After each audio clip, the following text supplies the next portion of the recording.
नमस्कार, good morning, सुप्रभात। ओम श्री ब्रह्मानंदाय नमः। ओम श्री केशवानंदाय नमः। स्वागत है आप सभी लोगों का मॉर्निंग सेशन में। और आज हम लोग बात करेंगे बादल और बारिश। बादलों का और बारिश का समय आने वाला है। आज हम लोग भूगोल में इन्हीं दो विषयों पर बात करेंगे कि बादल क्या होते हैं, बादल कितने तरीके के होते हैं और बारिश कैसे होती है, बारिश कितने तरीके से हो सकती है। इन दो पहलुओं पर हम लोग चर्चा करेंगे। और साथ ही साथ आज हम बहुत अच्छा विचार आपके साथ रखेंगे। एक बहुत भारत के सबसे बड़े क्रांतिकारी, भारतीय इतिहास के सबसे बड़े क्रांतिकारी सरदार भगत सिंह, उनका एक बहुत अच्छा विचार है। उस विचार पर भी हम थोड़ा चर्चा करेंगे।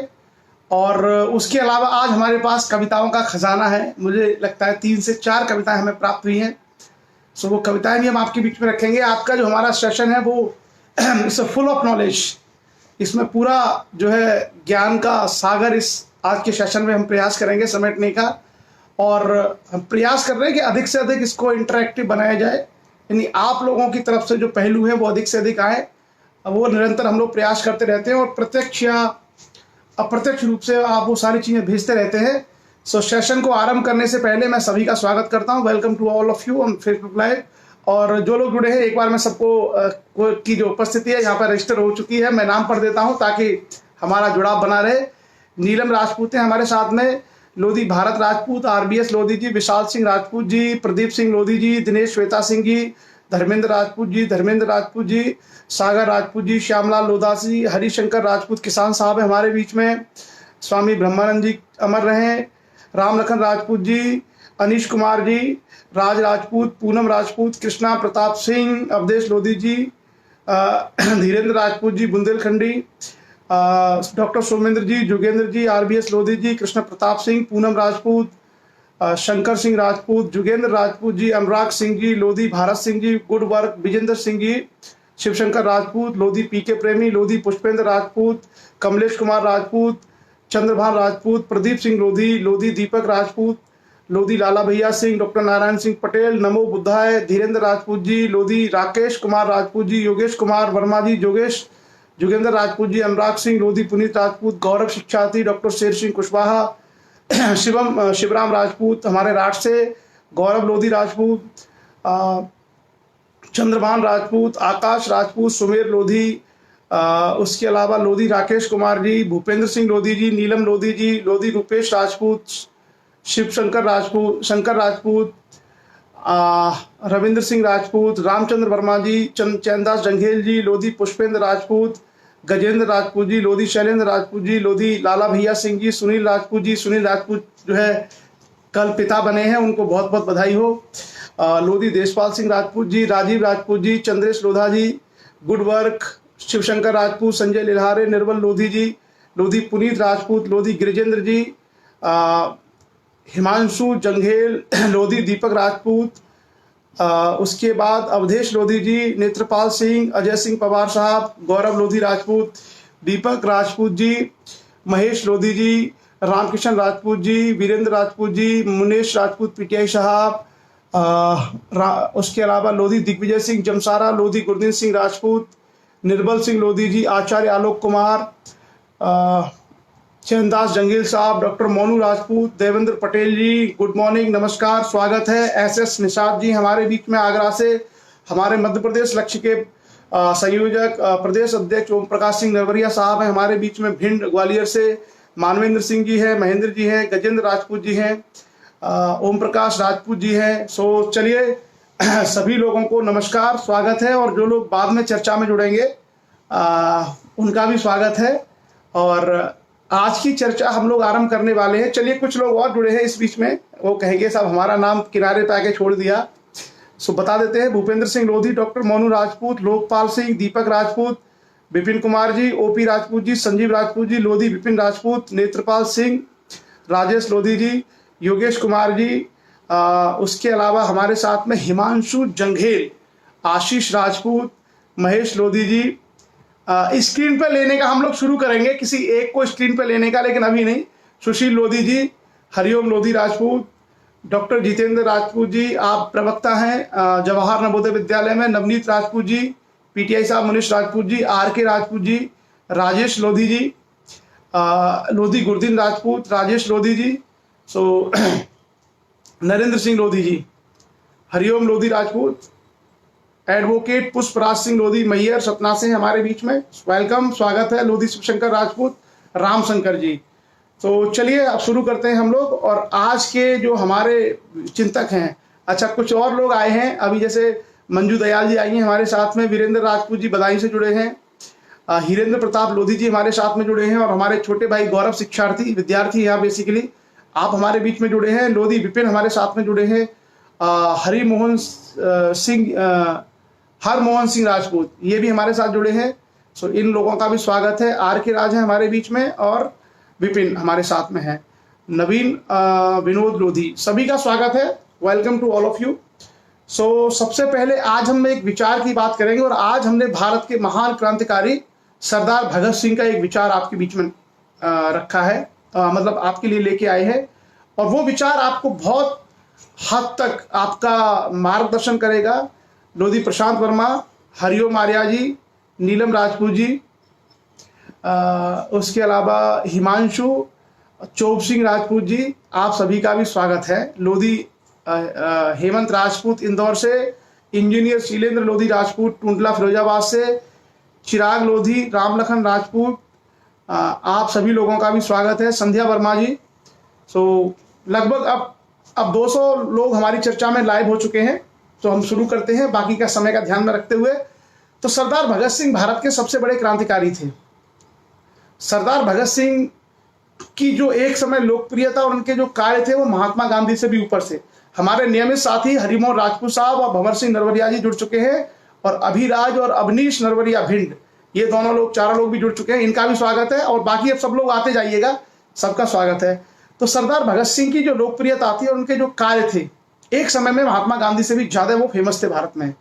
और युवाओं को प्रेरित करने का, भारत के युवाओं को आजादी के आंदोलन में जोड़ने का सबसे बड़ा कार्य किया था सरदार भगत सिंह ने। उन्हीं के विचारों से प्रभावित होकर के सरदार भगत सिंह केवल ऐसे कोई क्रांतिकारी नहीं थे कि वो गए और उन्होंने कोई किसी अंग्रेज की हत्या कर दी या कोई बम फोड़ दिया और वो शहीद हो गए, ऐसे नहीं है। सरदार भगत सिंह अपने आप में एक चलता फिरता दर्शन था, एक चलता फिरता विचार था।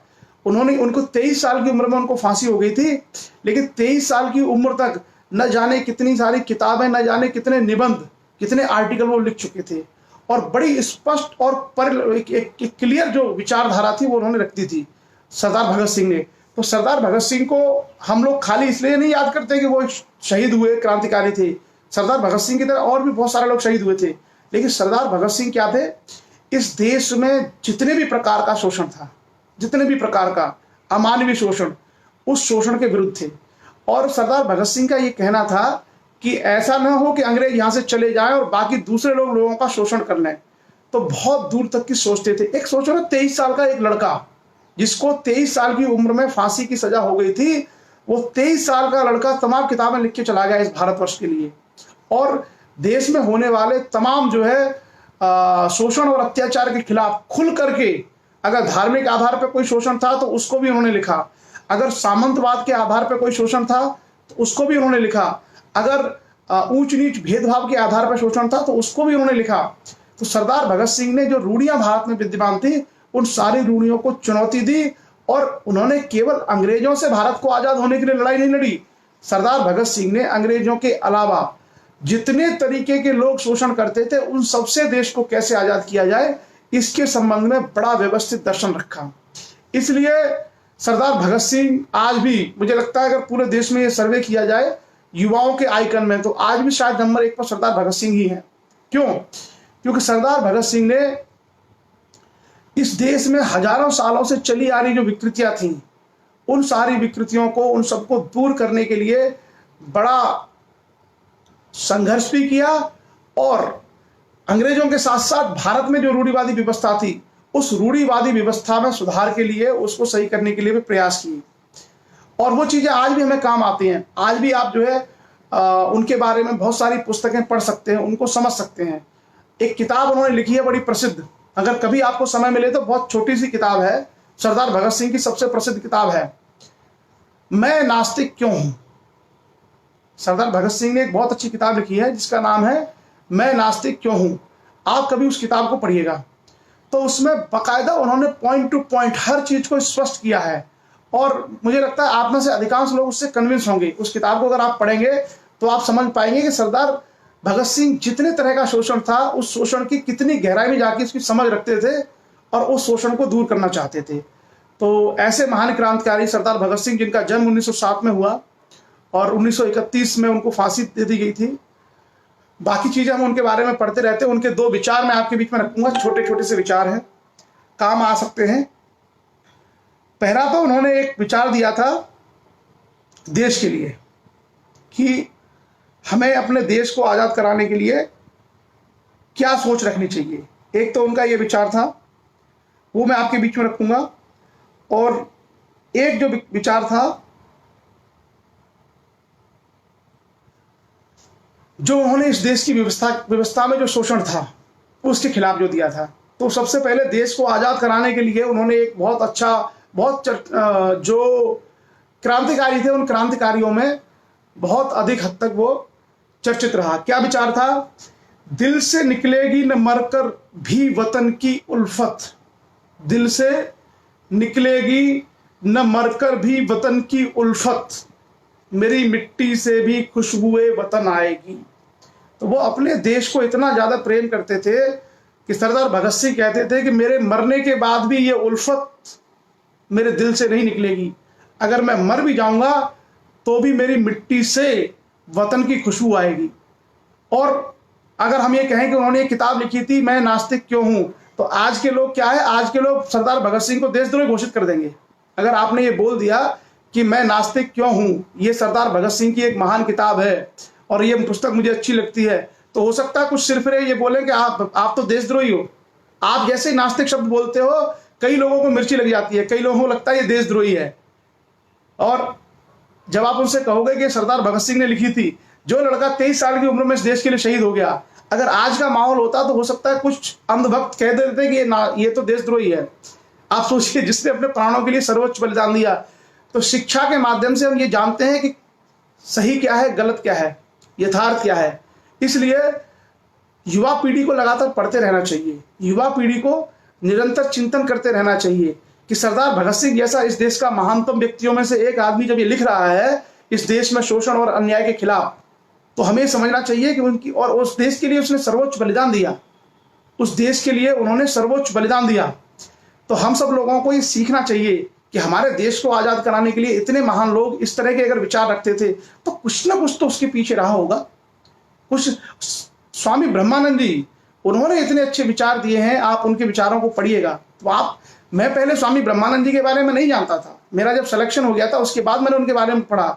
मैं आश्चर्य में पड़ गया कि एक आदमी इतने अच्छे विचार रखता है, और ऐसा आदमी जो संत है लेकिन मठ मंदिर के बजाय स्कूल कॉलेज खोलता है, संसद में घुसने की बात करता है, खुद सांसद बनता है। ये सब चीजें सीखने की होती हैं, ये सब चीजें पढ़ने की होती हैं। गलत चीजों में उलझा करके समाज को डाइवर्ट किया जाता है, और समाज का जो बुद्धिजीवी वर्ग होता है उसका काम होता है वो अलर्ट रहे, वो सचेत रहे कि कोई भी चीज अगर छलावा के रूप में घुमा फेर करके आपको कमजोर करने के लिए, आपको शिक्षा से वंचित करने के लिए आती है, तो हम उसको जानें, उसको हम समझें। चलिए, दूसरा विचार है सरदार भगत सिंह का, और वो है समाज के परिप्रेक्ष्य में। पहला जो विचार था वो देश के परिप्रेक्ष्य में था कि अगर मैं मर भी जाऊंगा तो भी मेरी मिट्टी से ये वतन की खुशबू आएगी। और दूसरा विचार समाज को लेकर के था कि समाज में जो कमजोरियां हैं, समाज में समस्याएं, इसको कैसे दूर करें। सरदार भगत सिंह ने कहा था, जो भी व्यक्ति विकास के लिए खड़ा है, अगर किसी भी व्यक्ति को लगता है कि हमें विकास करना है और हम विकास के पक्षधर हैं, तो उसे हर रूढ़िवादी चीज की आलोचना करनी ही होगी। जोर देकर के सरदार भगत सिंह कहते हैं कि कोई भी रूढ़िवादी चीज है, अगर आप चाहते हो विकास हो तो आपको उस रूढ़िवादी चीज की आलोचना करनी ही होगी। ये बहुत जोर दे के एम्फेसाइज करके सरदार भगत सिंह ने ये बात कही थी। उसमें विश्वास करना होगा और चुनौती देनी होगी।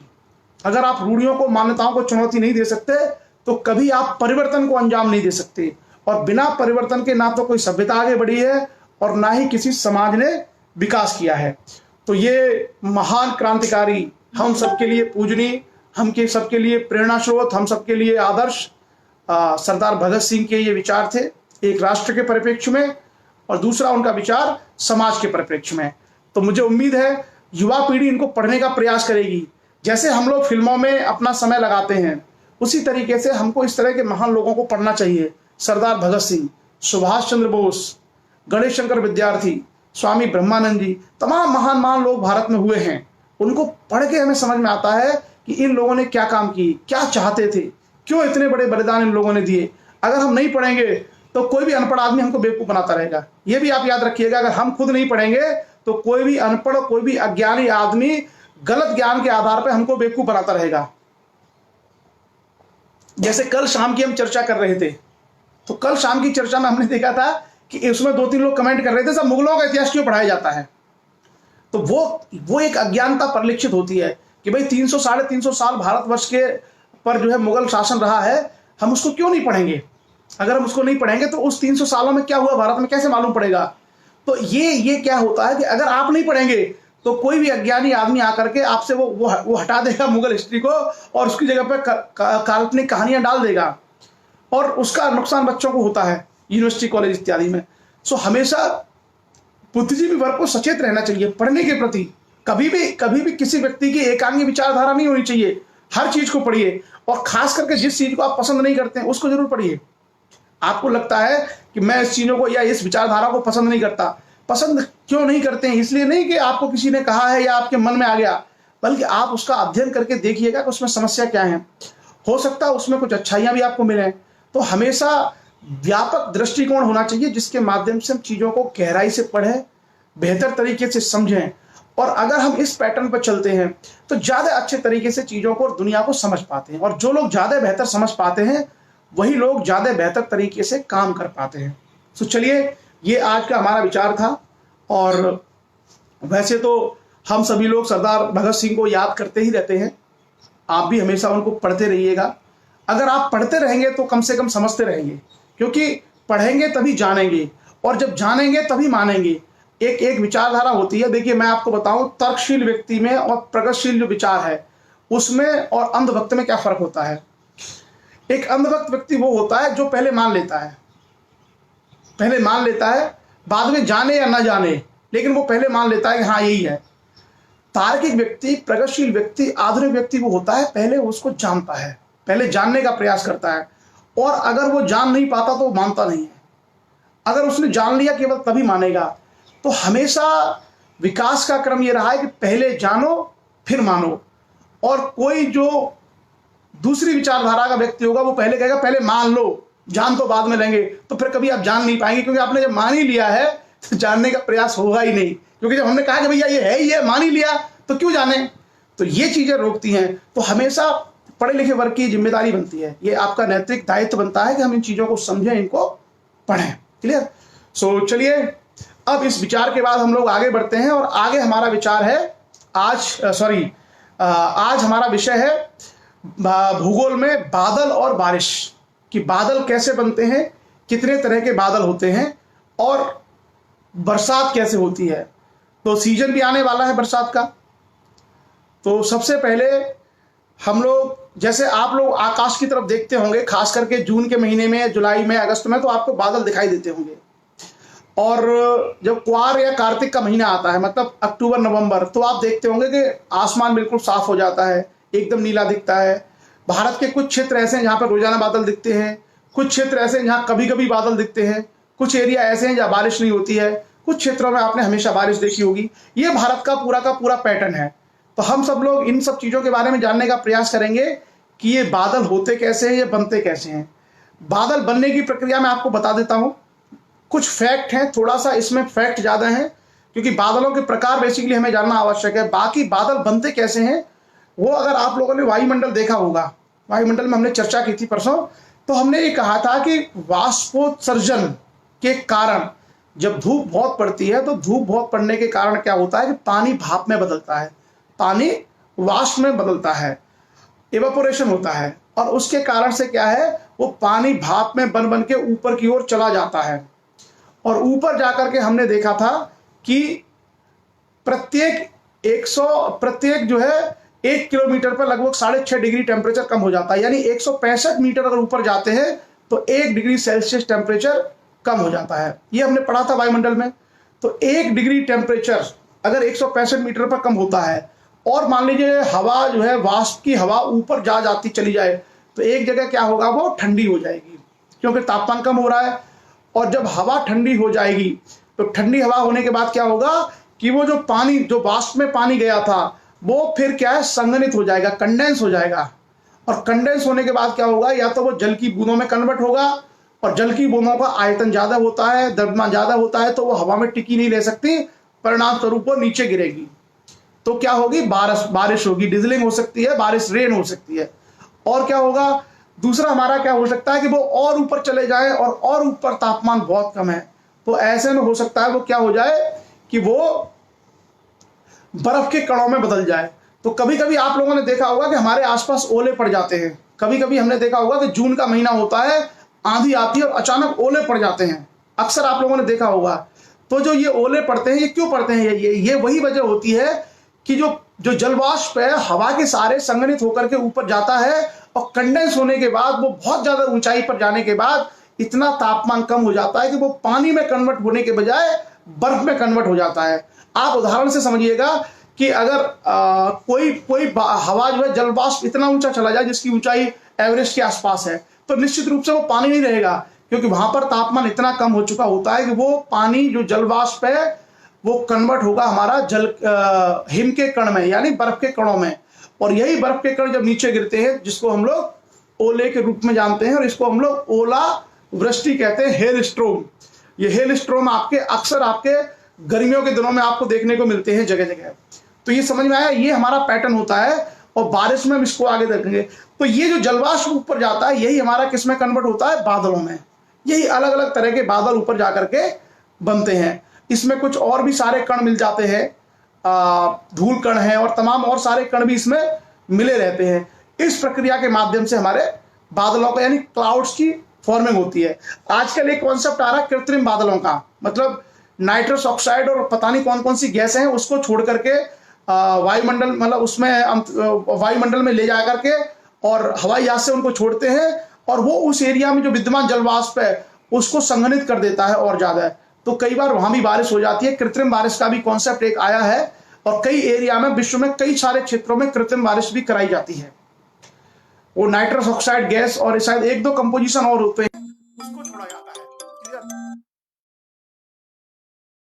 थोड़ा सा मैं फ्लाइट मोड पे लगाना भूल गया था, तो थोड़ा सा फोन कॉल आ रहे थे। सो ये समझ में आ गया होगा कि किस तरीके से ये फॉर्मेशन होता है। और आजकल दुनिया भर में कई सारी जगह पर कृत्रिम बारिश के बारे में भी हम लोग चर्चा करें। Sorry, silver iodide. ये डॉक्टर जितेंद्र राजपूत ने कहा है कि सिल्वर आयोडाइड को जो है वायुमंडल में छिड़का जाता है हवाई जहाज के माध्यम से। और वो सिल्वर आयोडाइड क्या होता है कि वो सिल्वर आयोडाइड जो पानी, जो जलवाष्प ऊपर तैर रहा है बादलों में, उसको वो संघनित करता है और वो बारिश शुरू करा देता है। इसको हम लोग बोलते हैं क्लाउड सीडिंग या आर्टिफिशियल रेन। क्लाउड सीडिंग या आर्टिफिशियल रेन आजकल कई जगह इसका प्रचलन है। और ये जो आपका सिल्वर आयोडाइड है वो इसमें इसका काम करता है। क्लियर? सो आप लोग प्लीज ये याद रखिएगा, सिल्वर आयोडाइड के माध्यम से, इसके छिड़काव के माध्यम से वायुमंडल में कृत्रिम बारिश भी कराई जा सकती है। लेकिन कृत्रिम बारिश वहीं पर होगी जहां पर पहले क्लाउड्स हों या पहले जलवाष्प हो वायुमंडल में। अगर जलवाष्प नहीं है, पानी की मात्रा नहीं है वहां पर, तो बारिश होना संभव नहीं है। तो सिल्वर आयोडाइड का उपयोग तभी होता है जब वहां पर पहले से ही वो परिस्थितियां विद्यमान हों। कई सारे जगह इसको कराने का प्रयास किया जाता है, खास करके जिन देशों के पास तकनीकी अच्छी है, जिनके पास रिसोर्सेज हैं। चाइना वगैरह बहुत सारे एरिया में कराता है। चाइना में बहुत सारे एरिया में कृत्रिम बारिश कराई जाती है। मुझे लगता है इंडिया ने भी शायद कुछ जगह पर इसको एक्सपेरिमेंट के रूप में किया हुआ है जहां आवश्यकता पड़ती है। सो हम लोग इसके बारे में देख लेंगे, कृत्रिम वर्षा के बारे में। अब हम लोग आते हैं बादलों के प्रकार, टाइप्स ऑफ क्लाउड्स। कितने तरीके के, कितने प्रकार के बादल होते हैं। तो हम लोग ज्योग्राफी के कॉन्सेप्ट्स के अलावा एक आम बातचीत करते हैं। आम बातचीत में आप लोग ये आमतौर पे आप लोगों ने देखा होगा कि हम लोग अक्सर जुलाई अगस्त में हमारे यहाँ बारिश होती है, मान लीजिए, ठीक है। सो उसमें हम देखते हैं कि कभी कभी क्या होता है कि एकदम काले बादल आ जाते हैं, घने काले बादल। कभी कभी हम ऐसे देखते हैं कि एकदम भूरे बादल दिखाई देते हैं, भूरे भूरे। कभी हम ये देखते हैं कि ऊपर, बहुत ऊपर बादल दिखाई देते हैं एकदम सफेद कपास की तरह। यानी अलग अलग तरह के बादल हमको खुद देखने को मिलते होंगे। आप देखते होंगे कभी कभी ऐसा होता है कि एकदम काला घना अंधेरा छा जाता है। कभी आपको धूसर रंग के बादल दिखते होंगे, कभी आपको भूरे रंग के बादल दिखते होंगे। कभी कभी आपको दिखता है कि जब आकाश नीला होता है एकदम, तो नीले आकाश में भी बहुत ऊंचाई पर आपको बादल दिखते होंगे, एकदम एकदम व्हाइट। तो तरह तरह के बादल हमको दिखाई देते हैं। ये बादल जो है, इनको किस आधार पर डिसाइड किया जाता है? इनका निर्धारण होता है इनकी हाइट के आधार पर। तो बादलों को कैटेगरी के आधार पर 3 भागों में बांटा गया है। ऊंचे बादल जो बहुत अधिक ऊंचाई पर है, उसके बाद ऐसे बादल जो मध्यम ऊंचाई पर है, और ऐसे बादल जो काफी नीचे होते हैं, जो पृथ्वी के बहुत नजदीक होते हैं। तो 3 आधार पर इन बादलों की कैटेगरी है। इसके बारे में मैं आपसे सिर्फ इतना कहूंगा कि जो मैं चर्चा आपसे करने वाला हूं वो सारे के सारे आपको याद करने पड़ेंगे, उसके अलावा उसका कोई और तरीका नहीं है। वही उनके नाम है, जो बादल के नाम है वो नाम आपको याद रखने पड़ेंगे, और कोई उसका ऑप्शन अलग से नहीं है। मतलब वही नाम दिया है ज्योग्राफी में। सो आप लोग वो कोशिश करिएगा कि याद कर लीजिएगा। तो 3 कैटेगरी है: ऊंचे बादल, मध्यम बादल और निचले बादल। ऊंचे बादल हम किसको कहेंगे? ऐसे बादल जो हमारे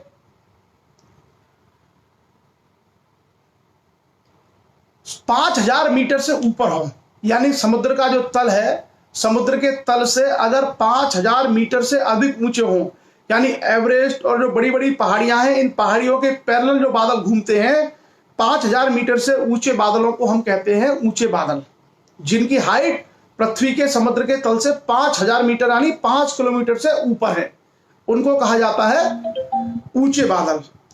उसके बाद जो मध्यम ऊंचाई के बादल होते हैं, वो होते हैं 2000 मीटर से लेके 5000 मीटर के बीच में।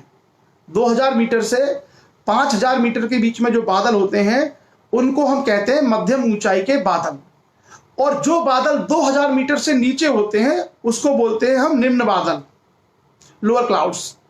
सो आप लोग याद रखिएगा कि जो बादल 5 किलोमीटर से ऊपर दिखते हैं, मतलब ऊपर होते हैं, उन्हीं को हम कहते हैं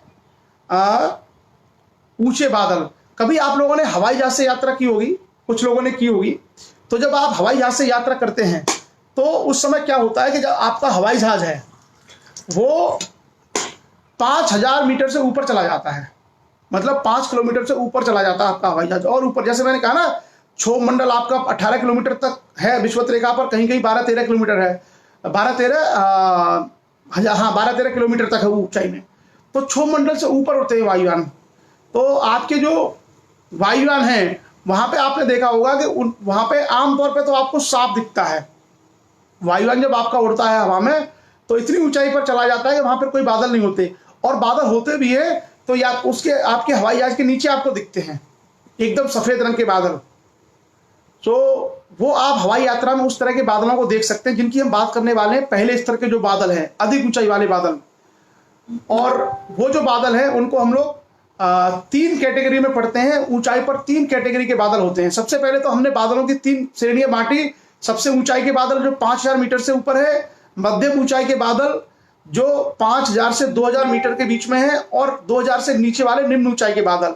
उसके बाद जो सबसे ज्यादा ऊंचाई के बादल है, वो भी 3 तरह के होते हैं। उनकी सब 3 कैटेगरी होती है। क्या क्या नाम है इनका? इसमें एक है पच्छाद बादल, एक है पच्छाद स्तरीय बादल, और दूसरा है पच्छाद कपासी बादल। अब ये पच्छाद बादल क्या है, पच्छाद स्तरीय बादल क्या है, और पच्छाद कपासी बादल क्या है, जो लोग हिंदी में पढ़ना चाहें वो उनके लिए यही शब्द हैं। ये तीनों के तीनों जो बादल है वो 6000 मीटर से 5000 मीटर से ऊंचे होते हैं, और कोई इसका तरीका नहीं है, यही नाम है, यही नाम है। आपको यही नाम आपको याद करने पड़ेंगे। 5000 मीटर से जो ऊंचे बादल हैं, जिनको हम ऊंचे बादल कहते हैं, उसमें 3 श्रेणियां बादलों की होती हैं: पच्छाद मेघ, पच्छाद स्तरीय मेघ और पच्छाद कपासी मेघ। अब हम आते हैं कि पच्छाद बादल या पच्छाद मेघ क्या होता है। अगर आप सब लोग जाकर के देखें तो ये बादल सबसे अधिक ऊंचाई पर होते हैं। पच्छाद मेघ, जो पच्छाद बादल हैं, ये सर्वाधिक ऊंचाई पर होते हैं। और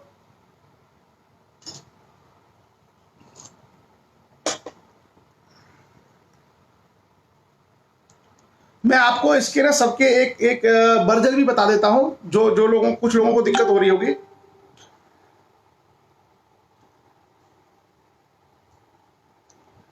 सीरस, इसका इंग्लिश का पंजाब मेघ की इंग्लिश है सीरस। और ये क्या होते हैं, एक उच्च वायुमंडलीय बादल हैं जो अलग थलग बर्फ के कणों के रूप में ऊपर विद्यमान होते हैं, सबसे ऊपर होते हैं, काफी अधिक ऊंचाई पर ये बादल होते हैं। सो ये आपको वहां दिख सकते हैं। मैं आप लोगों से कहूंगा कि जो ज्योग्राफी के जो इसमें लोग हैं वो लोग बता सकते हैं कि इनकी इंग्लिश आप लोग लिखते जाइएगा। जैसे मैंने कहा पंजाब मेघ, उसका नाम है सीरस, सीरस बादल। और ये क्या होते हैं, ये बहुत अधिक ऊंचाई पर 11-12 किलोमीटर की ऊंचाई पर होते हैं, हिमकणों के रूप में होते हैं और सूर्य के प्रकाश से रिफ्लेक्ट होते रहते हैं, इसलिए ये बहुत वाइट दिखते हैं। कैसे? बहुत वाइट कलर के दिखते हैं, एकदम सफेद। हवाई यात्रा में आपको ये सब देखने को मिलेंगे। अगर आप कभी भी हवाई जहाज से जाएं तो आप अपनी डायरी लेके जाइएगा और उनको देख करके नोट करिएगा कि हम लोगों को इस तरह के बादल वहां पर मिले थे। दूसरा जो बादल है वो पंजाब स्तरीय जो मेघ है उसको बोलते हैं सायरोक्यूमुलस। तो सायरोक्यूमुलस जो बादल होता है ये अनाज या लहर की तरह होते हैं, एक सफेद चादर जैसे कोई अनाज पड़ा हुआ है या कोई लहर पड़ी हुई है उसकी तरह हमें ये दिखते हैं। ये पंजाब के जस्ट नीचे यानी साइरस के जस्ट नीचे होते हैं ये वाले बादल। उसके नीचे नीचे जो बादल होता है उसके नीचे उसको बोलते हैं हम सायरोट्रेटस, सायरोट्रेटस या पंजाब कपासी मेघ। ये क्या होता है, ये वाले जो बादल है पहले सबसे पहले आपको साइरस मिला, फिर सायरोक्यूमुलस मिला और फिर सायरोट्रेटस मिला। इसमें क्या होता है, ये चिकनी पारदर्शी या आकाश के सभी हिस्से को कवर करने इनकी विशेषता है। और ये जो बादल होते हैं ये सूर्य के चारों ओर एक आभा मंडल बनाते हैं, सूर्य के चारों ओर एक आभा मंडल बनाते हैं। कभी कभी आपने देखा होगा कि सूरज और चंद्रमा के चारों ओर एक घेरा बन जाता है, कभी कभी आपको देखने को मिलता होगा। जिन लोगों ने इस आकाशीय घटना को देखा होगा बता सकते हैं, जिन्होंने नहीं देखा है वो उसको आप लोग समझ सकते हैं। ये क्या होता है कि कभी कभी चंद्रमा या सूर्य के चारों ओर बादलों का एक गोल घेरा दिखता है। सूर्य के चंद्रमा के चारों तरफ तो आप रात में भी देख सकते हैं, कभी कभी बरसात के दिनों में। तो ये जो घेरा होता है ये बेसिकली इन बादलों की विशेषता है। कौन से बादलों की? जो पंजाब कपासी मेघ हैं।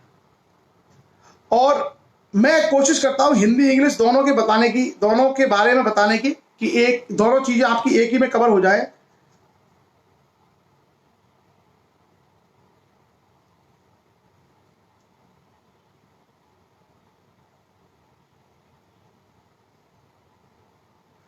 और आप लोग चाहें तो उनको लिख सकते हैं। तो अभी जो हमने चर्चा की है वो अभी हमने चर्चा की तीन तरह के बादलों की। सबसे ऊंचे जो तीन बादल थे उनमें साइरस, क्यूमुलस और स्ट्रेटस, ये तीन बादलों की हमने बात की, जिसको हम कहते हैं पंजाब स्तरीय और पंजाब कपासी मेघ। नाम यही है, हम इसमें कुछ नहीं कह सकते। और जो पंजाब मेघ है वो उससे क्या सूचित होता है कि चक्रवात, साइक्लोन आने वाला है, वो साइक्लोन को सूचित करते हैं। और उसके बाद फिर हम लोग आते हैं मध्यम ऊंचाई के बादलों की ओर। जो अभी हमने जो बात की वो हमने बात की थी ऊंचाई वाले जो बादल हैं जो सर्वाधिक ऊंचाई पर होते हैं। उसके बाद आगे हम आएंगे और आगे हम देखेंगे कि मध्यम ऊंचाई के बादल। तो मैंने कहा ऐसे बादल जो 5000 मीटर से लेकर 2000 मीटर के बीच में मिलते हैं, यानी 2 किलोमीटर से लेकर के और 5 किलोमीटर की हाइट के बीच में जो बादल मिलते हैं उनको हम लोग मध्यम ऊंचाई के बादल कहते हैं। इन बादलों में क्या है, इसमें दो बादल होते हैं, बादलों के दो टाइप इसमें मिलते हैं। एक होता है उच्च स्तरीय बादल और एक होता है उच्च कपासी बादल। उच्च स्तरीय बादल और उच्च कपासी बादल। अब ये उच्च स्तरीय बादल और उच्च कपासी बादल क्या है, ये मध्यम ऊंचाई के बादल हैं। एक स्तरीय बादल हैं जो इतनी अधिक ऊंचाई पर होते हैं कि तापमान कम होने के कारण वहां से होने वाली वर्षा बर्फ के रूप में ही होती है। तो जो उच्च स्तरीय बादल होते हैं मध्यम ऊंचाई पर 4000 मीटर या 4500 मीटर पर, वहां से जो वर्षा होती है वो क्या है, बर्फ के रूप में ही आती है। इतनी ज्यादा यहाँ पर ठंड हो जाती है। और भी बादलों की विशेषताएं आप लोग लिख सकते हैं। हम केवल जो मेन विशेषता है उसकी चर्चा कर रहे हैं ताकि आप जान लें। उसके बाद आते हैं मध्यम स्तर की ऊंचाई पर एक बादल है जिनको हम लोग कहते हैं क्यूमुलस क्लाउड्स, यानी कपासी बादल। कपासी बादल जैसा कि नाम से ही आप जानते हैं कपास की तरह आपको दिखें। आप लोग रुई जो है लेके जाते होंगे कभी रजाई भरवाने, वहां आपने देखा होगा कि रजाई जब भरवाते हैं तो रुई को धुना जाता है ना, तो वैसे दिखती है एकदम। इसी तरीके से ये बादल दिखते हैं जिनको हम लोग कपासी मेघ कहते हैं, जो मध्यम स्तर की ऊंचाई के बादल हैं। क्या खासियत है? इनकी उत्पत्ति वायु की संवहनीय धाराओं के कारण होती है। अब संवहनीय धाराएं क्या हैं? धाराएं दो रूप से चलती हैं, या तो क्षैतिज रूप से समानांतर रूप से चल सकती है, या एक धाराएं नीचे से ऊपर ऊर्ध्वाधर चल सकती हैं, मतलब जमीन से आकाश की ओर इस तरीके से भी धाराएं चल सकती हैं। तो जो धाराएं किसी समुद्र तल पर उठती हैं और वो इस तरीके से ऊर्ध्वाधर ऊपर चलती हैं, उनको हम लोग कहते हैं संवहनीय धाराएं। उनको हम लोग कहते हैं संवहनीय धाराएं। तो इन संवहनीय धाराओं के माध्यम से बहुत सारा जलवाष्प ऊपर पहुंचता है और संघनित होता रहता है, और इसी के कारण कपासी बादलों का निर्माण होता है। जो कपासी मेघ है इसी के कारण से ये बनते हैं। क्लियर? और क्या खासियत होती है इनकी? कपास के ढेर जैसे दिखने के कारण इनका नाम कपासी मेघ होता है। और शीत वाताग्र पर ऐसे बादल वायु के ऊर्ध्वाधर रूप से ऊपर उठने के कारण बन जाते हैं। मैंने कहा ना, जैसे ऊपर उठेंगे वर्टिकल, हॉरिजॉन्टल नहीं, वर्टिकल उठेंगे ऊपर, और वहां पे ये बनते चले जाएंगे और ढेर के ढेर दिखेंगे। ये सारे बादल जो है इसमें बहुत ज्यादा जलवाष्प होती है और ये बहुत बारिश भी करते हैं। जो कपासी मेघ है ये बहुत बारिश करते हैं, क्योंकि उसमें ऊर्ध्वाधर संवहनी धाराएं ऊपर की ओर जई होती है। इसके कारण इसमें काफी ज्यादा मात्रा में जलवाष्प होता है। ये जो सारे बादल हैं, देखिए बहुत ज्यादा, अगर हम लोग डेप्थ में जाकर के थोड़ा सा अगर वो करें तभी इनके बारे में हम लोगों को चीजें पता चल पाती है। बाकी अगर सबसे अच्छा तरीका है, आप फ्लाइट से जाइएगा, आप इन सब चीजों को देख सकते हैं। खास करके जून जुलाई के महीने में अगर यात्राएं करेंगे आप हवाई जहाज से, तो आपको ये सारे बादल ऊंचाई के हिसाब से मिलते चले जाएंगे। जैसे मान लीजिए दिल्ली से और आप जाना चाहते हैं कोचीन अभी जुलाई के महीने में, तो आपको ये सारे बादल मिल सकते हैं, लगभग सारे बादल आप देख सकते हैं। क्लियर? सो इनका यही तरीका है इनको देखने का।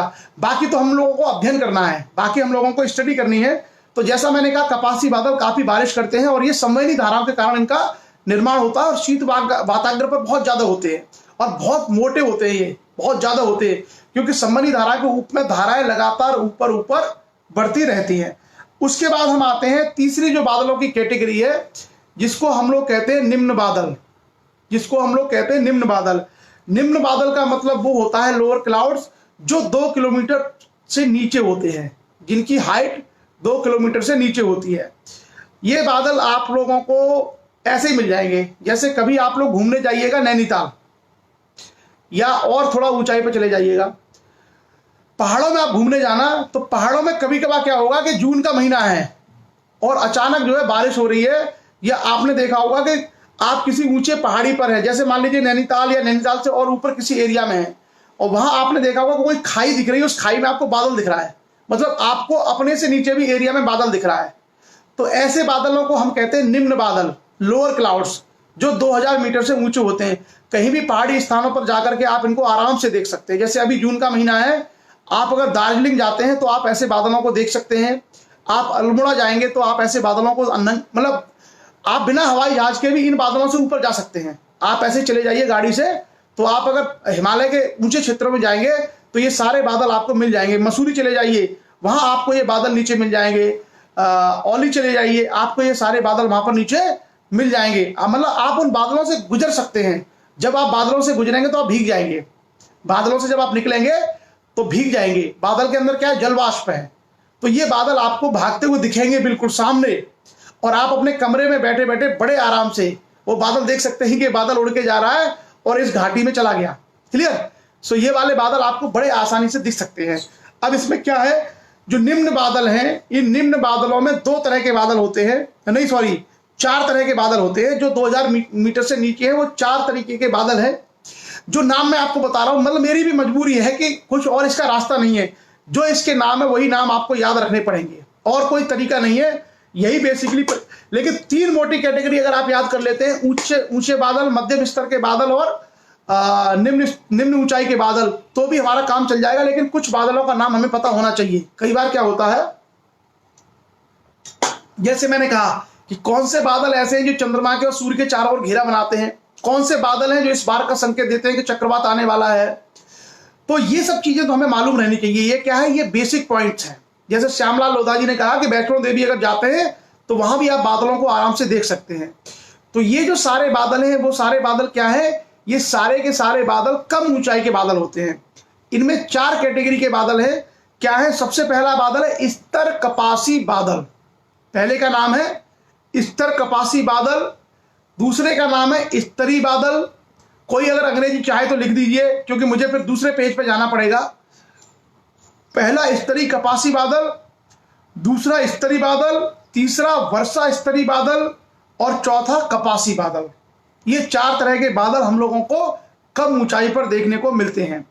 अब इसमें क्या क्या है, अगर हम इसकी चर्चा करें तो स्तरी कपासी बादल जो होता है ये और कुछ नहीं है बल्कि स्तरी बादलों का बिगड़ा हुआ रूप है। जब कभी स्तरी बादल उच्च स्तर पर चलने वाली पवनों से टूट जाते हैं, पवनों से ऊपर जो हवाएं चलती है उन हवाओं से जब ये टूट फूट जाते हैं तो छोटे छोटे टुकड़ों में रोल बना करके घूमते हैं, इसलिए इनको कहते हैं हम स्तरी बादल।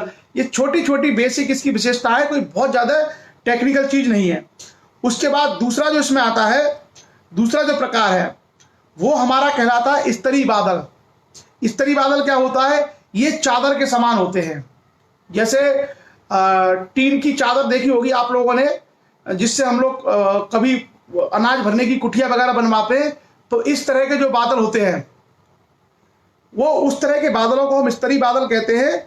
और ये कहां पर बनते हैं, जहां उष्ण वाताग्र होता है, जहां पर गर्म हवा ऊपर उठ करके ठंडी हवा से मिलती है, वहां पर इस तरह के बादलों का निर्माण होता है। यही बेसिक बेसिक कुछ कुछ चीजें हैं जो हमें बादलों के बारे में जाननी है। उसके बाद अगला बादल है हमारा, उसका नाम है वर्षा स्तरी बादल। ये जो बादल है इसमें जलवाष्प की मात्रा बहुत ज्यादा होती है और इसके कारण इनका रंग धूसर होता है और इसी के कारण ये बहुत ज्यादा वर्षा करते हैं। आपने देखा होगा, हम लोग जो है गांव में, अपने गांव में जब रहते हैं, अभी मानसून हमारे गांव में पहुंचने वाला है, तो जुलाई अगस्त में बारिश होती है, तो 2 तरह के बादल आते हैं, एक काले बादल, एक भूरे बादल। तो हम लोग गांव में जब छोटे थे तो बोलते थे कि काले बादल डराते हैं, भूरे बादल बरसाते हैं। काले बादल डराते हैं, भूरे बादल बरसाते हैं। तो ये जो भूरे बादल है, यही जो भूरे बादल जिसकी मैं बात कर रहा हूं, वर्षा बादल, यही जो वर्षा बादल है वही बेसिकली बारिश का असली स्रोत है। सर्वाधिक जो बारिश होती है वो इन्हीं बादलों से होती है। जो भूरे बादल हम लोगों को दिखाई देते हैं ना, अभी मानसून के सीजन में 2 तरह के बादल आपको आएंगे। काले बादल आएंगे, जैसे बोलते हैं काली घटा छा गई, हो सकता है उससे बारिश नहीं हो, लेकिन उसके बाद एक भूरे बादल आते हैं, भूरे रंग के। उस भूरे रंग के बादलों से ही बारिश होती है। और हम लोगों के गांव में भी कहानी प्रचलित है कि भूरे बादल बरसाते हैं, काले बादल डराते हैं। तो जो ये भूरे बादल हैं, इन्हीं को हम लोग वर्षा बादल कहते हैं। और ये बहुत कम ऊंचाई पर होते हैं, ये बहुत कम ऊंचाई पर होते हैं। आप लोग इनको बड़े आराम से, मतलब आपने देखा होगा कई बार तो पक्षी तक इसमें जो है एंट्री कर जाते हैं, इतनी कम ऊंचाई पर होते हैं। उसके अलावा जो अंतिम जो बादल है उसका नाम है हमारा कपासी बादल, लास्ट।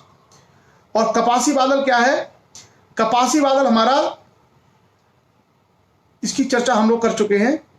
एक मिनट,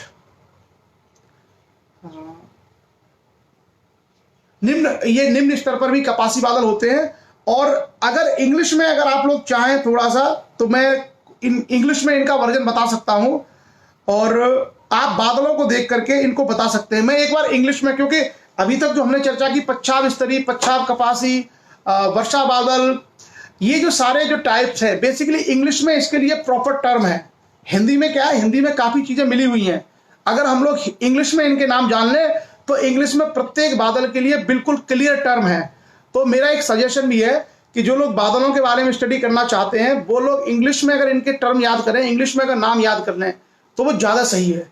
वो क्या होगा, वो फिर आपको क्लियर रहेगा, बिल्कुल उसमें कोई कंफ्यूजन नहीं होगा। क्योंकि कपासी स्तरी, कपासी में एक बादल, वर्षा बादल, ये सब जो है एक तरीके से मिक्सअप हो जाता है कॉन्सेप्ट। तो मैं आपको एक बार इंग्लिश में बता दूं, थोड़ा सा सुन लीजिएगा, विशेषताएं वही है, नाम थोड़ा चेंज हो जाएंगे। क्लियर? और बहुत सारे लोग इंग्लिश वाले हैं भी इसमें। ऊंचाई के बादल, तो एक हमको सबसे याद रखना है कि ऊंचे बादल अब उनको कहते हैं जिनकी हाइट 5000 मीटर से ऊपर होती है। यानी ऐसे बादल जो 5000 मीटर यानी 5 किलोमीटर से ऊपर होते हैं, उनको हम लोग ऊंचे बादल कहते हैं। क्लियर?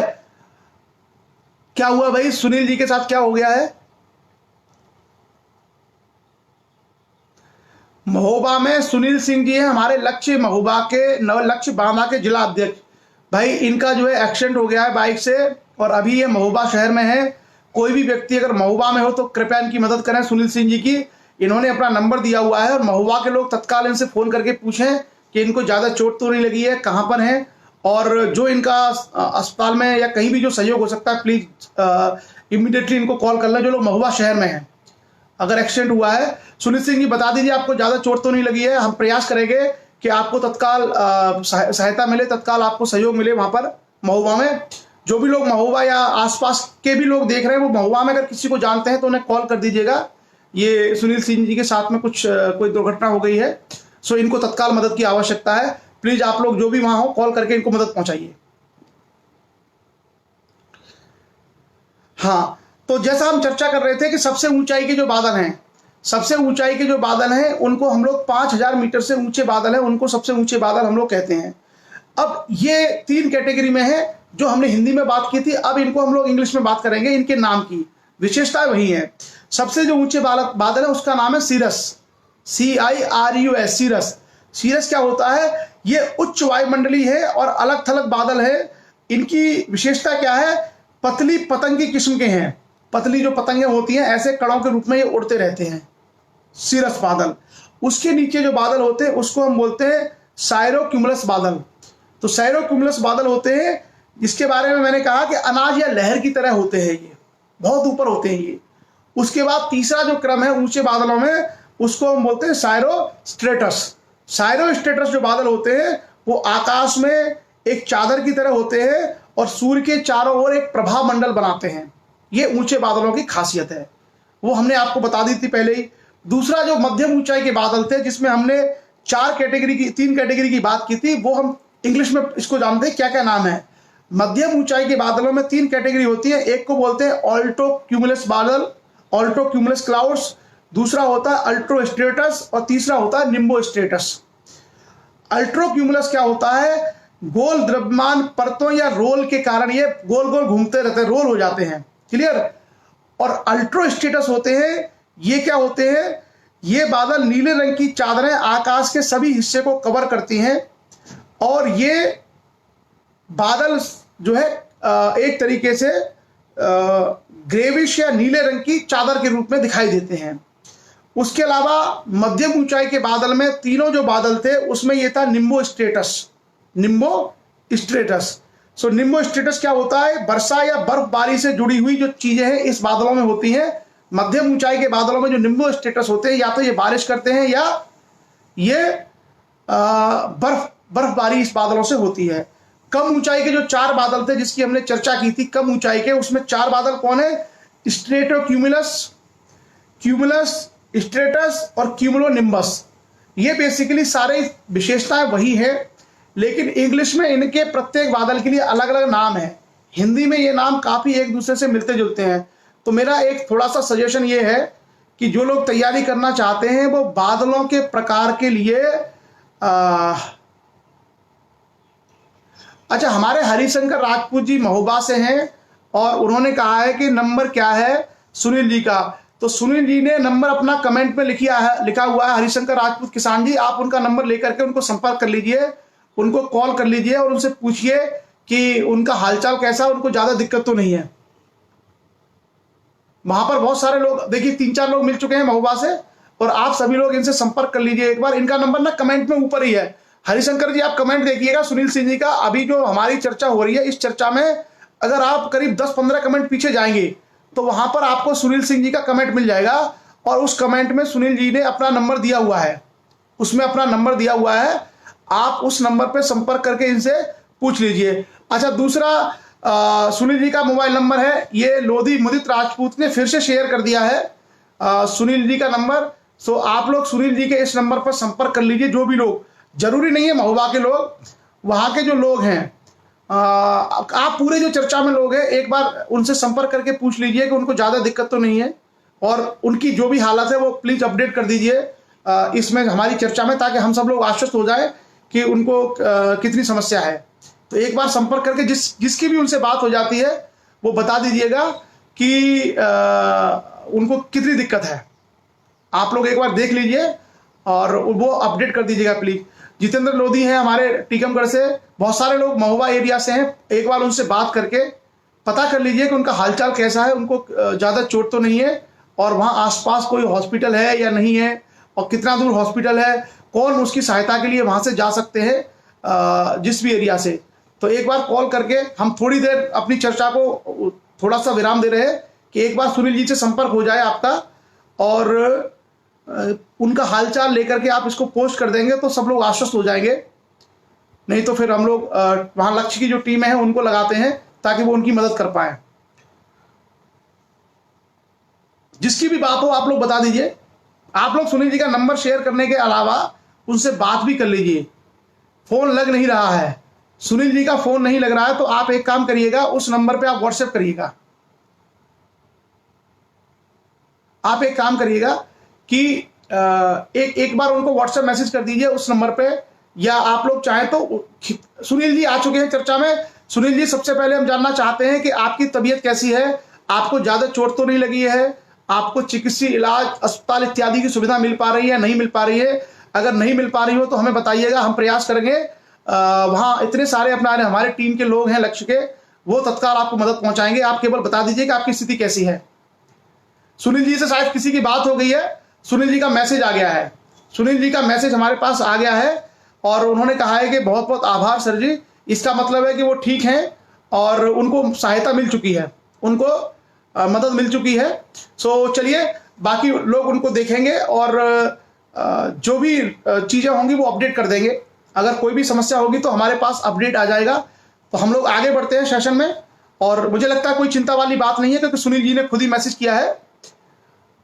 चलिए, सुनील जी का खुद से हमारे पास मैसेज आ गया है, और कोई भी दिक्कत होगी तो सुनील जी अपडेट करेंगे, और बाकी जिनका संपर्क हो जाए वो हमें अपडेट कर देंगे। सो चलिए, हम लोग ये सारी बादलों की कैटेगरी थी, ऊंचाई के बादल, मध्यम ऊंचाई के बादल और निम्न ऊंचाई के बादल। मेरा सजेशन इसमें आप लोगों के लिए केवल इतना है कि आप लोग ये याद रखिएगा कि पहली जो प्रॉपर 3 कैटेगरी है, सबसे ऊंचाई 5000 और उससे ऊपर, मध्यम ऊंचाई 2000 से 5000 और निम्न ऊंचाई 2000 से नीचे, ये तो क्लियर ही हो। उसके अलावा कुछ कुछ बादलों की, जैसे मैंने कहा कि वर्षा बादल, ये पता होना चाहिए। ऐसे बादल जो ऊपर सूर्य के, चंद्रमा के चारों ओर घेरा बनाते हैं, वो मालूम पड़ना चाहिए। ऐसे बादल जिनसे बर्फबारी होती है वो मालूम होना चाहिए। तो कुछ कुछ बादलों की कैटेगरी अगर हमको पता रह जाए कि इस हाइट पर है और उनके साथ में ये सारी विशेषताएं हैं, अगर इतना हम लोग याद रखेंगे। चलिए, डॉक्टर नारायण पटेल, धन्यवाद, आपने बताया कि सुनील जी ठीक है। चलिए, हम सभी लोग यही प्रार्थना करते हैं कि वो स्वस्थ हों और ज्यादा उनको चोट ना लगी हो, जल्दी से वो ठीक हों। तो ये बादलों के प्रकारों में अगर इतनी चीज हम जान लेंगे, कभी कभार क्या होता है, कभी कभी इस एरिया से क्वेश्चंस आ जाते हैं, कभी कभी इन सारे क्षेत्रों से प्रश्न आ जाते हैं। हालांकि बादलों की जो परतें हैं उलझी हुई, जैसे वायुमंडल की जो चीजें हैं वो क्लियर हैं, वायुमंडल एकदम स्पष्ट है कि वायुमंडल में पहली परत, दूसरी परत, तीसरी परत क्लियर है, क्योंकि वहां पर डेंसिटी चेंज हो जाती है हवा की, क्लियर, और तापमान बदल जाता है। लेकिन जो बादल हैं, बादलों में क्या है, बहुत सारी चीजें बहुत स्पष्ट नहीं है। हालांकि कैटेगराइज किया गया है उनको भूगोलवेत्ताओं के द्वारा, और कुछ लक्षणों के आधार पर हम उनकी पहचान भी कर सकते हैं, लेकिन उतनी क्लैरिटी नहीं है। तो आप लोग हिंदी के बजाय हमेशा कोशिश करिए कि इंग्लिश वाले जो टर्म हैं बादल के लिए वो पढ़ेंगे तो आपकी क्लैरिटी ज्यादा होगी। ठीक है, चलिए अब हम लोग आगे आते हैं, और अगला जो चीज है जिसकी हम लोग चर्चा करेंगे वो हम देखते हैं वर्षा के बारे में। बादलों के बारे में हमने बात की, और अगला हम लोग करेंगे बरसात की बात, बारिश। तो बारिश के बारे में अगर बादलों को हमने समझ लिया तो बारिश हम बहुत आराम से समझ सकते हैं। बारिश का जो तरीका है वो हम लोगों ने पहले से चर्चा की हुई है। होता क्या है कि जैसे जैसे पानी, जो जल राशि का एरिया है, ऐसा एरिया जहां पर जल राशि है और वहां पर अगर तापमान बढ़ता है तो आप जानते हैं कि तापमान बढ़ने के साथ ही वाष्पोत्सर्जन होता है, एवापोरेशन।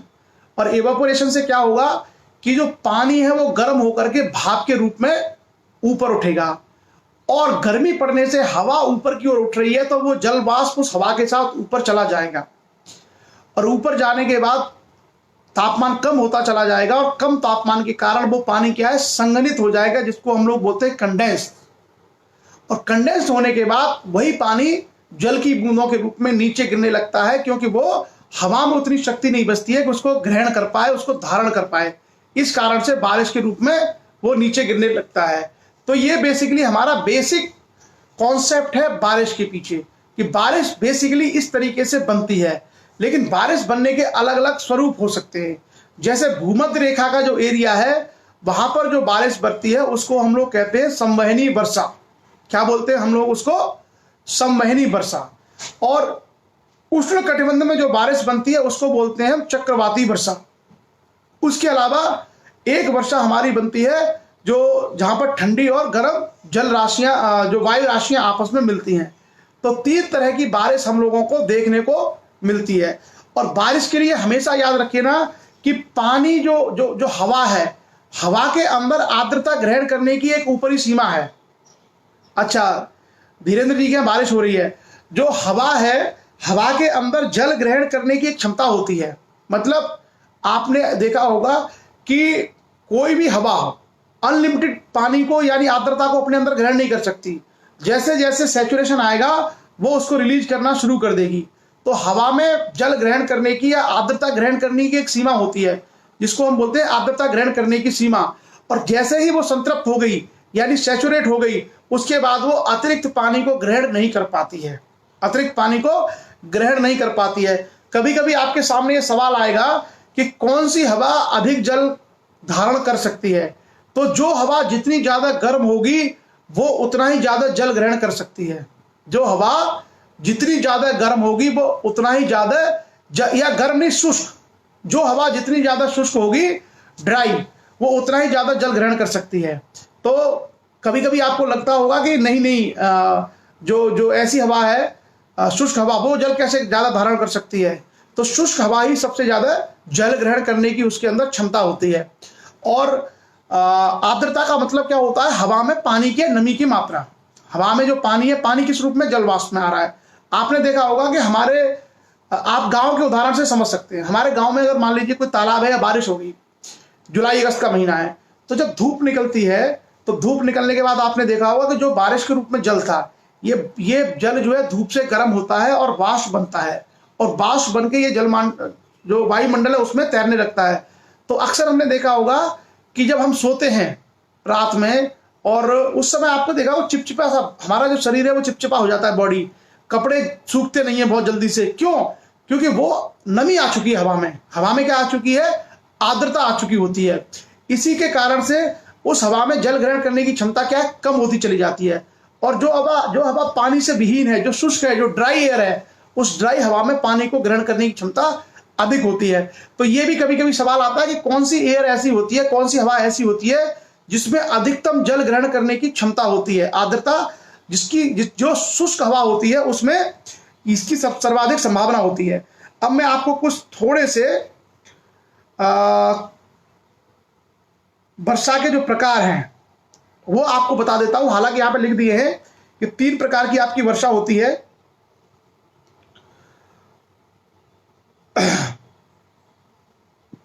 और मैं कोशिश करता हूं कि जैसे हमारा जो विषुवत-रेखी क्षेत्र है, जो विषुवत-रेखी क्षेत्र है वहां पर संवहनी धाराएं चलती हैं।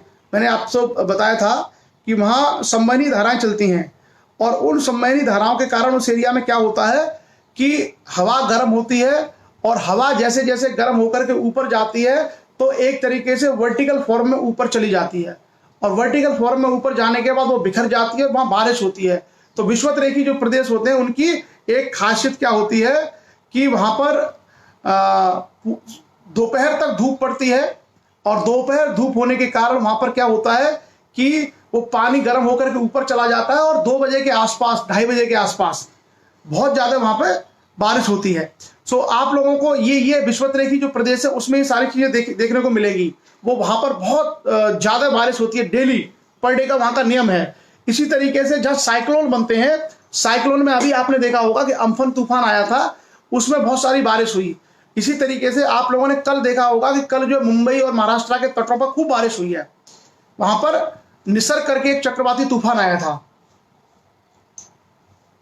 तो ये जो सारी चीजें हैं, ये सारी चीजें कैसे बनती हैं मैं आपको थोड़ा सा बता दूं, बारिश क्या है, बेसिकली जल वाष्प का संघनन होना है। जो जल वाष्प है ये हवा के साथ ऊपर जाता है, और जैसा हमने कहा कि ऊपर जाने पर तापमान कम होता है, तो तापमान कम होते होते ये बारिश क्या है, ये पानी संघनित हो जाता है, सैचुरेटेड हो जाता है। चलिए मैं आप लोगों से एक और चीज पूछ रहा हूं, आप लोग एक और चीज मुझे बताइएगा कि पानी की डेंसिटी जो होती है, जल का जो घनत्व होता है, वो कितने सेंटीग्रेड पर सबसे ज्यादा होता है? सिंपल सा क्वेश्चन है। जो पानी है उस पानी का जो घनत्व है, डेंसिटी है, वो कितने तापमान पर सबसे ज्यादा होती है? आप लोगों ने देखा होगा कि 4 डिग्री सेल्सियस पर, 4 डिग्री पर आपने देखा होगा कि 4 डिग्री पर पानी बर्फ में बदल जाता है। 4 डिग्री सेंटीग्रेड जब तापमान होता है तो पानी बर्फ में बदल जाता है, और 100 डिग्री पर पानी उबलने लगता है। तो एक क्वेश्चन पूछ रहा हूं मैं जनरल नॉलेज का, कि कितना टेम्परेचर पर पानी सबसे ज्यादा घना होता है, सबसे ज्यादा डेंस होता है? ये हमें आंसर दिया है विशाल ने। विशाल ने कहा है 4 डिग्री, अनीश कुमार ने कहा है 4 डिग्री। बिल्कुल, तो 2 लोगों ने कहा है कि 4 डिग्री पर पानी का घनत्व सबसे ज्यादा होता है। सूरज का भी आंसर 4 डिग्री है। तो 4 डिग्री पर, 4 डिग्री सेल्सियस तापमान पर पानी सबसे ज्यादा डेंस होता है, यानी पानी के अणु सबसे ज्यादा एक दूसरे के क्लोज होते हैं 4 डिग्री पर। क्लियर? और 0 डिग्री पर पानी जम जाता है, और 100 डिग्री पर पानी उबलने लगता है, वाष्प बन जाता है। बारिश को बताने से पहले मैं एक काम की चीज आपको यह बता दूं, कभी कभी आपने देखा होगा कि बर्फ जम जाती है झीलों के ऊपर, झीलों के ऊपर बर्फ जम जाती है, लेकिन फिर भी मछलियां जिंदा रहती हैं। देखा है कभी आपने कि जैसे डल झील में जाइए, कई सारी झीलों में आप जाएंगे तो वहां पर पानी की ऊपर की परत जम जाती है और नीचे मछलियां जिंदा रहती हैं। क्यों रहती हैं? क्योंकि वही वजह है, जो पानी है बेसिकली, पानी 4 डिग्री पर सबसे ज्यादा डेंस होता है, और ऊपर की परत जमने पर भी नीचे क्या है, नीचे का पानी है, और नीचे के पानी में मछलियां सरवाइव करती हैं। तो हमेशा याद रखना, पानी 0 डिग्री पर बर्फ में बदलता है, तो बर्फ का जो घनत्व है, जो आइस है, आइस का जो घनत्व है, वो हमारे पानी के घनत्व से क्या होता है, एक तरीके से कम हो सकता है। क्यों? क्योंकि पानी की डेंसिटी सबसे ज्यादा किस पर होती है? 4 डिग्री पर। कितना होता है? 4 डिग्री पर पानी सबसे ज्यादा डेंस होता है।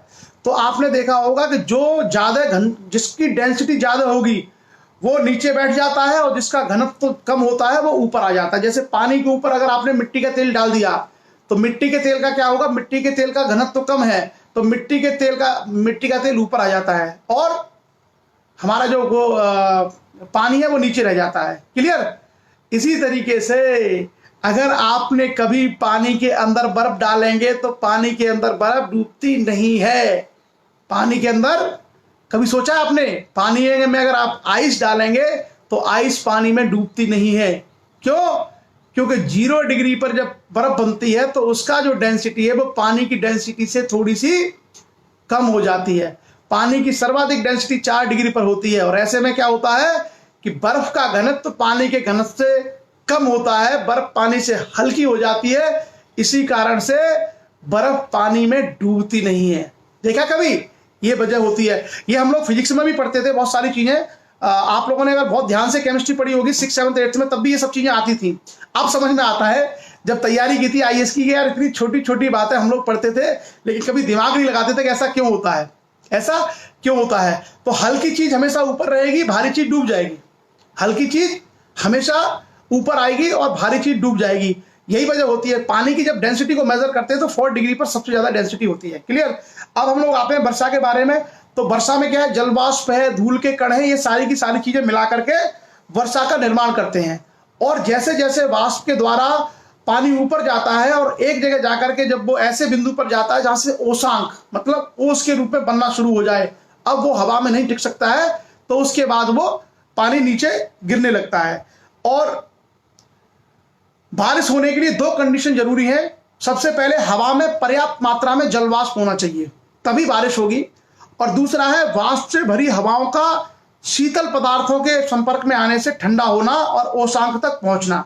आपने देखा है कि ऊपर जो है शीतल पदार्थ तैर रहे हैं, जो हम ऊपर वायुमंडल में जाते हैं तो तापमान कम होता चला जाता है। तभी जो है वर्षा होगी। 3 तरह की वर्षा होती है। वर्षा के 3 प्रकार हैं। आप लोग चाहें तो इनको समझ लीजिए, ये काम भी आ सकते हैं, ये प्रतियोगी परीक्षाओं में उपयोगी हो सकते हैं। 3 तरह की वर्षा होती है। पहली वर्षा को हम कहते हैं संवहनीय वर्षा यानी कन्वेक्शनल रेन, संवहनीय वर्षा या कन्वेक्शनल रेन।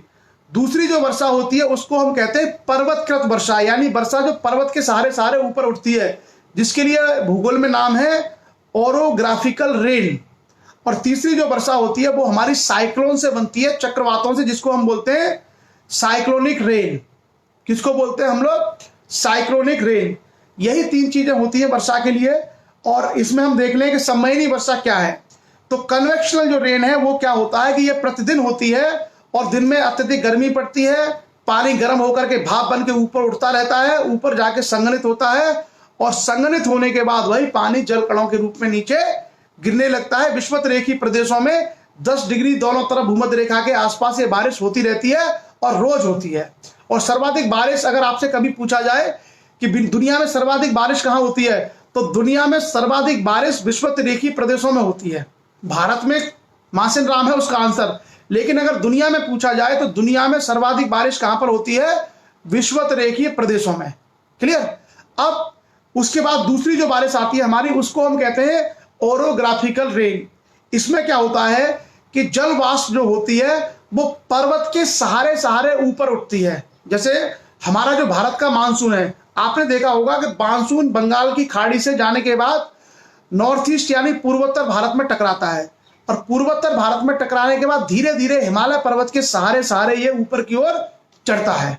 क्लियर? और उसके बाद उसके विपरीत दिशा में ये बारिश करता है, मतलब उससे टकराने के बाद उल्टा होकर के। तो इसको हम लोग कहते हैं पर्वतकृत बारिश। भारत के जो गंगा के यमुना के उत्तरी मैदान है उसमें जो बारिश है वो मैक्सिमम बारिश इसी मानसून के कारण पर्वत के टकराने के बाद होती है, जिसको हम लोग कहते हैं ओरोग्राफिकल रेन। और तीसरे प्रकार की जो बारिश होती है उसको हम लोग कहते हैं चक्रवाती बारिश यानी साइक्लोनिक रेन। साइक्लोनिक रेन में क्या होता है, आपको जैसे मैंने बताया था, चक्रवात बनता है और चक्रवात बनने के बाद वो ऊपर जाकर के ठंडी और गर्म राशियां, ठंडी वायु राशि और गर्म वायु राशि जहां मिलती है और वो वाताग्र बनता है या जो भी चीजें बनती हैं उसके माध्यम से वहां पर बारिश शुरू हो जाती है। तो 3 तरह की बारिश हम लोग देखते हैं। संवहनी वर्षा यानी पानी अपने आप ऊपर गया, ऊपर उठ करके वाष्प में और बरस गया। दूसरी वर्षा क्या होती है? दूसरी वर्षा पर्वत के सहारे सहारे हवा उठी और बरस गई। तीसरी क्या होती है? जो चक्रवात आता है, उस चक्रवात में ठंडी गर्म राशि जब मिलती है और वहां जो संघनन होता है, उस संघनन के बाद जो बारिश होती है। तो तीनों प्रकार आप याद रखना, संवहनी वर्षा, पर्वतकृत वर्षा और चक्रवाती वर्षा, यही 3 बारिश के रूप हैं। सभी आपको हर जगह केवल इन्हीं 3 के बारे में जानकारी मिलेगी। भारत में आपने देखा होगा, भारत में जो अधिकांश वर्षा होती है वो क्या है? पर्वतकृत वर्षा है। पश्चिमी घाट से मानसून टकराता है तो पर्वत से टकराने के बाद वर्षा होती है। इधर उत्तर भारत में जब आपका मानसून आता है तो वहां भी आपने देखा होगा कि मानसून हिमालय से टकरा टकरा के बारिश करता रहता है। तो भारत में अगर कभी आपसे सवाल आता है कि भारत में सर्वाधिक रेन किससे होती है, तो भारत में सर्वाधिक रेन, सर्वाधिक वर्षा कौन सी है? पर्वतकृत वर्षा। कौन सी? पर्वतकृत वर्षा। सो ये आपका फैक्ट क्लियर हो गया। बाकी साइक्लोन वगैरह तो कभी कभी आते हैं, जैसे अभी आ गए हैं, लेकिन उनसे बहुत ज्यादा, उनसे कोस्टल एरिया में बारिश होती है। संवहनी वर्षा भारत में होती नहीं है क्योंकि भारत भूमध्य रेखा से थोड़ा सा दूरी पर है। दक्षिण भारत में कुछ हो सकता है, केरला वगैरह के एरिया में कुछ उसका बनता हो, लेकिन बाकी भारत में वर्षा उससे नहीं हो सकती क्योंकि वो काफी दूर है, वहां संवहनीय धाराओं का निर्माण संभव नहीं है। तो ये है हमारी 3 प्रकार की बारिश। मुझे लगता है इतना अगर हम लोग याद रखते हैं 3 बारिश के बारे में, तो बारिश और बादल में इतने कॉन्सेप्ट हमारे पर्याप्त है हमारे परीक्षा वर्ग के लिए। चलिए, और अब हम लोग समय देख लेते हैं, कितना समय हुआ? 8:42। तो हमारा समय सेशन का पूरा हो चुका है और अब हम लोग आएंगे अपने सेशन के आखिरी हिस्से में, जहां हम बात करेंगे कविताओं के बारे में। कविताओं के बारे में हम चर्चा करेंगे और आज हमारे साथ में कई सारी कविताएं हैं। आज हम लोगों को 3 कविताएं मिली हैं। एक कविता हमको भेजी है महाराष्ट्र से BS राजपूत जी, जो स्टेशन मैनेजर है भारतीय रेलवे में। दूसरी कविता हमें आई है गुजरात से हरिनारायण जी के द्वारा और तीसरी कविता हमको भेजी है डॉक्टर नारायण पटेल कटनी से। सो हमारे पास 3 कविताएं हैं, बड़ी अच्छी अच्छी 3 कविताएं हैं और तीनों ही कविताएं हम आपके साथ रखेंगे। अच्छा, एक और चीज है, वर्षा को मापने का जो यंत्र होता है उसको वर्षा मापी कहते हैं। एक कीप जैसा एक बोतल होती है, उसमें बारिश को इकट्ठा करते हैं और बताते हैं कि इतनी बारिश हुई, और बारिश को हमेशा सेंटीमीटर या इंच में मापते हैं। एक और चीज आप याद रखना, वर्षा हमेशा या तो सेंटीमीटर में या इंच में मापी जाती है। वर्षा जो है सेंटीमीटर या इंच में हम लोग उसको मापते हैं। क्लियर? सो 2 चीज याद रखिएगा। और अब हम लोग आते हैं कविताओं की तरफ। सो कविता पार्ट में हम लोग शुरू करते हैं कि एक कविता लक्ष्य के लिए लिखी है BS राजपूत जी, खंडाला, लोनावाला, महाराष्ट्र से। आप भारतीय रेलवे में कार्य करते हैं। एक कविता हमको भेजी है हरि नारायण सिंह जी ने, गुजरात से। और तीसरी कविता हमको भेजी है डॉक्टर नारायण पटेल, कटनी, मध्य प्रदेश से। सो हमारे पास 3 कविताएं हैं, एक महाराष्ट्र से है, एक गुजरात से है और एक मध्य प्रदेश से है। सो चलिए, 3 राज्यों का सम्मिश्रण है और हम लोग शुरू करते हैं गुजरात से, क्योंकि गुजरात से कम ही कविताएं आ पाती हैं, तो शुरुआत हम लोग गुजरात से करते हैं। क्लियर? अच्छा, किसी ने सवाल पूछा है कि बादल गरजते क्यों हैं, बिजली चमकती क्यों है। चलो मैं ये भी बता देता हूं। बेसिकली हम सब लोगों ने देखा होगा कि जो बादल के अंदर जो कण हैं, ये सभी आवेशित होते हैं, चार्ज होते हैं, आयन होते हैं इनमें सब में। और जब भी ठंडे कण और गर्म कण आपस में टकराएंगे, ठंडे कण और गर्म कण जब आपस में टकराते हैं, गर्म चार्ज और ठंडी राशि, तो उससे क्या होता है, चार्ज रिलीज होता है, आवेश जो है उससे रिलीज होता है। इस कारण से उनके टकराने से बिजली पैदा होती है और यही बिजली चमक के साथ में हमें दिखाई देती है। और जब बहुत तेजी से टकराते हैं तो उसके बाद आवाज आती है। आप याद रखिएगा कि जो ऊपर है वो ठंडा है, बीच में है गर्म है, नहीं, ऊपर गर्म है, बीच में ठंडा है, नीचे गर्म है। जब पृथ्वी का हिस्सा है वो क्या है हमारा, वो बीच, पृथ्वी का हिस्सा गर्म है, उसके बाद ऊपर बढ़ेंगे ठंडा, उसके बाद फिर गर्म शुरू हो जाता है। तो इस तरीके से वेरिएशन के माध्यम से क्या होता है, जब टकराते हैं बहुत तेजी से, तो ये पॉजिटिव और नेगेटिव आयन होते हैं, पॉजिटिव और नेगेटिव। और तो जब ऋणात्मक और धनात्मक जब टकराते हैं तो उससे बहुत तेज आवाज होती है, चार्ज रिलीज होता है, यानी बिजली, यानी जो इलेक्ट्रॉन्स हैं वो टकराते हैं और विद्युत बनती है। और वही विद्युत हम लोगों को दिखाई देती है, जिसको हम लोग आकाशीय बिजली के नाम से जानते हैं। और आकाशीय बिजली हमको दिखती है और उसके बाद बहुत तेजी से आवाज भी आती है गरजने की। तो आपको पता है कि पहले हम लोगों को आकाश से बिजली दिखती है। आकाश से पहले क्या दिखता है कि सबसे पहले हमें विद्युत दिखती है, चमक, उसके काफी थोड़ा 30-40 सेकंड बाद हमको आवाज आती है। इसके पीछे वजह ये होती है कि जो बिजली चमकती है वो प्रकाश है, लाइट। और प्रकाश की जो स्पीड होती है वो साउंड यानी ध्वनि की गति से ज्यादा होती है। अगर फिजिक्स में आप पढ़ेंगे तो आपको पता चलेगा कि जो ध्वनि का जो स्पीड है, ध्वनि की जो गति है, वो प्रकाश की गति से कम होती है, प्रकाश की गति बहुत ज्यादा होती है। इसलिए हमें पहले कड़कती हुई बिजली दिखती है और उसके काफी देर बाद हम लोगों को ध्वनि दिखाई देती है। क्लियर? सो ये जो कॉन्सेप्ट है वो क्या है, बेसिकली इलेक्ट्रॉन्स के फॉर्म में जब ये पार्टिकल्स टकराते हैं तब वो चार्ज रिलीज होता है। और हमेशा नेगेटिव और पॉजिटिव जब टकराएंगे तो ये होगा, यहां भी होता है और ऊपर, क्योंकि तमाम तरह की जो है गर्म और ठंडी वो राशियां ऊपर हैं, वो टकराएंगी तो उससे ये जनरेट होता है। ये कई सारी चीजों में भी कर सकते हैं आप, इसको कई सारी चीजों में भी कर सकते हैं। जैसे मान लीजिए आप जो है 2 पत्थरों को रगड़ते रहिए, 2 पत्थरों को आप रगड़िए तो आप एक्सपीरियंस करते हैं कि 2 पत्थरों के रगड़ने से भी इलेक्ट्रॉन जनरेट होते हैं, उससे भी आपका प्रकाश जनरेट हो सकता है, आग लग सकती है। अगर आप चाहें तो ये एक्सपेरिमेंट करके देख सकते हैं। गर्मी के दिनों में, जून के महीनों में आप रात में जाना, शाम को 7:30-8 बजे रेलवे की पटरी आपके गांव के अगर आसपास हो तो आप एक पत्थर उठाना, एक पत्थर को उठा के आप पत्थरों में मारना, तो आपको स्पार्क दिखेगा, आपको ये जो स्पार्किंग दिखेगी, एकदम चमक दिखेगी कि वो इलेक्ट्रिक जनरेट होगी। आप करके देख सकते हैं, कहीं भी आप जाना। चलिए,